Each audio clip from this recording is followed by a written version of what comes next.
ಕೊಂಡು ಹೋಗಿ ಮೈಸೂರು ಬೆಂಗಳೂರು ರಸ್ತೆಯಲ್ಲಿ ಅತಿ ವೇಗವಾಗಿ ಚಲಾಯಿಸಿಕೊಂಡು ಹೋಗಿ ಎದುರಿಂದ ಬರ್ತಾ ಇರ್ತಕ್ಕಂಥ ಒಂದು ಬೈಕಿಗೆ ಡಿಕ್ಕಿ ಮಾಡಿದ. ಆಕ್ಸಿಡೆಂಟ್ ಆಯಿತು. ಆ ಡಿಕ್ಕಿ ಅಂದರೆ ಮೋಟಾರ್ ಸೈಕಲ್ ಇದ್ದಂಥ 4 ಜನ ಗಂಡ ಹೆಂಡತಿ ಮತ್ತು 2 ಮಕ್ಕಳು ಸ್ಪಾಟಲ್ಲಿ ಡೆತ್. ಸೊ ಅವಾಗ ಆ ಮಗು ಮೇಲೂ ಕೇಸು, ಅವ್ರ ತಂದೆ ಗಾಡಿ ಓನರ್ ಅವನು ಮೇಲೂ ಕೇಸಾಗಿ ಇಬ್ಬರನ್ನು ಜೈಲಿಗೆ ಕಳಿಸಿದ್ರು. ಆಮೇಲೆ ಮುಂದೆ ಅದು ಕೇಸು ಸಹಿತ ನಡೀತು. ಅಂದರೆ ನಾನು ಕೇಳ್ಕೊಳ್ಳೋದಿಷ್ಟೇ, ಯಾರೇ ಆಗಲಿ ನಿಮ್ಮ ಮನೆಯಲ್ಲಿ 18 ವರ್ಷದ ಒಳಗಿನ ಮಕ್ಕಳಿಗೆ ವಾಹನವನ್ನು ಚಲಾವಣೆ ಮಾಡಲಿಕ್ಕೆ ಕೊಡಬೇಡಿ. ಗೊತ್ತಾಯ್ತಾ?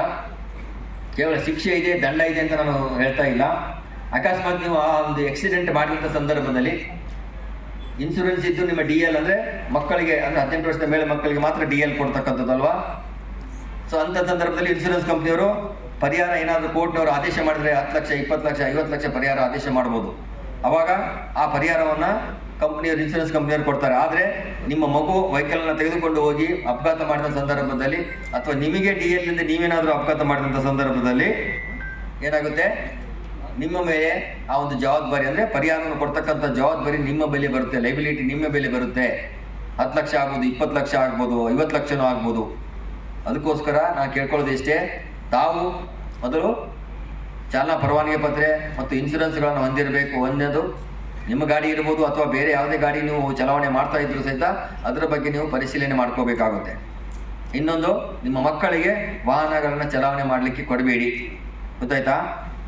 ಅಷ್ಟು ಹೇಗೆ ಮಾಡ್ತಿದ್ದಾರೆ ಈ ಮಕ್ಕಳು ಅಂದರೆ, ನಾನು ರೇಮತ್ ನಗರದಲ್ಲಿ ಕೇಳ್ತೇನೆ, ಅರುಣ್ ಗೌಡ ಕೇಳ್ತಾನೆ, ಕೇಳ್ಕೊಳ್ಳೋದು ಇಷ್ಟೇ, ಅರುಣ್ ಗೌಡ್ರೆ, ನಿಮ್ಮ ಒಂದು ರೇಮತ್ ನಗರ ನಿಮ್ಮ ಠಾಣೆ ಇರ್ತಕ್ಕಂಥ ರೋಡಿನಲ್ಲಿ ಇಬ್ಬಿಬ್ಬರು 3 ಮಕ್ಕಳು ಹೋಗ್ತಾ ಇರ್ತಾರೆ. ಅದೇ ಹೆಂಗೆ ಹೈ ಸ್ಪೀಡ್ 100, 120, 150 ಒಳಗೆ ಓಡ್ತಾರೆ ಮತ್ತು ವೀಲಿಂಗ್ ಮಾಡ್ತಾರೆ.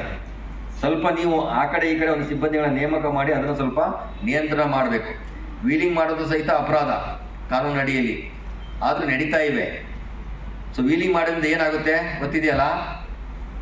ಹಿಂಗೆ ವೀಲಿಂಗ್ ಅಂದ್ರೇನು, ಮೇಲೆ ಹೋಗೋದು ಸ್ವರ್ಗಕ್ಕೆ ಅಂತ. ಗೊತ್ತಾಯ್ತಾ? ಹೋಗಿ ನೀವೇ ಬೀಳ್ಬೋದು, ನೀವು ಸಾಯ್ಬೋದು, ನೀವು ಗಾಯಗೊಳ್ಬೋದು. ಮಕ್ಕಳು ಅಕಸ್ಮಾತ್ ಬೇರೆಯವ್ರಿಗೆ ಹೋಗಿ ಗುದ್ದಿ ಅವ್ರನ್ನೂ ಸಾಯಿಸ್ಬೋದು ಅಥವಾ ಅವರಿಗೆ ಗಾಯಪಡಿಸ್ಬೋದು ಅಲ್ವಾ? ಅವಾಗ ಏನಾಗುತ್ತೆ, ನಿಮಗೆ ಕ್ರಿಮಿನಲ್ ಪ್ರಕರಣ 1 ಮತ್ತು ಅದರ ಮೇಲೆ ಪರಿಹಾರ ಕೇಸ್ 1, 2-3 ಕೇಸನ್ನು ನಿಮ್ಮ ಮೇಲೆ ಹಾಕ್ತಾರೆ. ಆವಾಗ ನಿಮಗೆ ಅದರಿಂದ ಹೊರ ಬರಲಿಕ್ಕೆ ಸಾಧ್ಯ ಆಗೋದಿಲ್ಲ. ಅದು ಒಂದು. ಇನ್ನೊಂದು, 18 ವರ್ಷದ ಮಕ್ಕಳು ಹೋಗಿ ಅಪಘಾತ ಮಾಡಿದಾಗ ಅವ್ರ ಮೇಲೆ ಕೇಸ್ ಆಯಿತು ಅಂದರೆ, ನೀವು 100 ಮಾರ್ಕ್ಸ್ ತಗೊಂಡು 600, 625ಕ್ಕೆ ನೀವು ಫಸ್ಟ್ ರ್ಯಾಂಕ್ ಬಂದ್ರೂ ಸಹಿತ ನಿಮ್ಮ ಮೇಲೆ ಒಂದು ಯಾವುದಾದ್ರು ಪ್ರಕರಣ ಅದು ಇತ್ತು ಅಂದರೆ ನಿಮ್ಗೆ ಯಾವುದೇ ರೀತಿಯಾದಂಥ ಸರ್ಕಾರಿ ನೌಕರಿ ಸಿಗುವುದಿಲ್ಲ. ಗೊತ್ತಿದೆಯಾ? ಅದಕ್ಕೋಸ್ಕರ ಮಕ್ಕಳಲ್ಲಿ ನಾವು ಕೇಳ್ಕೊಳ್ಳೋದು ಇಷ್ಟೇ, ಯಾವುದೇ ರೀತಿಯಾದಂಥ ಅಪರಾಧಗಳಿಗೆ ಒಳಗಾಗಬೇಡಿ ಮತ್ತು ಒಳ್ಳೆಯ ಶಿಕ್ಷಣವನ್ನು ಪಡ್ಕೊಳ್ಳಿ. ಇಂಥ ಬರ್ತಕ್ಕಂಥ ಸ್ಕಾಲರ್ಶಿಪ್ಗಳನ್ನು, ಪ್ರೋತ್ಸಾಹಧನಗಳನ್ನು ಪಡ್ಕೊಂಡು ನೀವು ನಿಮ್ಮ ಶಿಕ್ಷಣವನ್ನು ಮುಂದುವರಿಸಿ ಒಳ್ಳೆಯ ಶಿಕ್ಷಣವನ್ನು ಪಡೆದು ನಿಮ್ಮ ತಂದೆ ತಾಯಿಗಳಿಗೆ ಒಂದು ಒಳ್ಳೆಯ ಹೆಸರು ತಕ್ಕಂಥ ಕೆಲಸವನ್ನು ಮಾಡಿ ಅಂತ ಈ ಸಂದರ್ಭದಲ್ಲಿ ಹೇಳ್ತಾ, ಸರ್ವಾಣಿ KR ಶ್ರೀಯುತ ಸುನೀಲ್ ಹೊಸಮುನಿ ಸರ್ ಅವರು ಹಾಗೆ ಪ್ರೋತ್ಸಾಹಧನದ ಸರ್ಟಿಫಿಕೇಟ್ ಅನ್ನ ಈ ಎಲ್ಲ ವಿದ್ಯಾರ್ಥಿಗಳಿಗೆ ಅವರ ಮುಂದಿನ ಭವಿಷ್ಯ ಶ್ರೀರಾಮ್ ಫೈನಾನ್ಸ್ ಲಿಮಿಟೆಡ್ನವರು ಈ ದಿನ ಭವಿಷ್ಯ ರೂಪಿಸಿಕೊಳ್ಳಿ ಅಂತೇಳಿ ನಾವು ಸಹ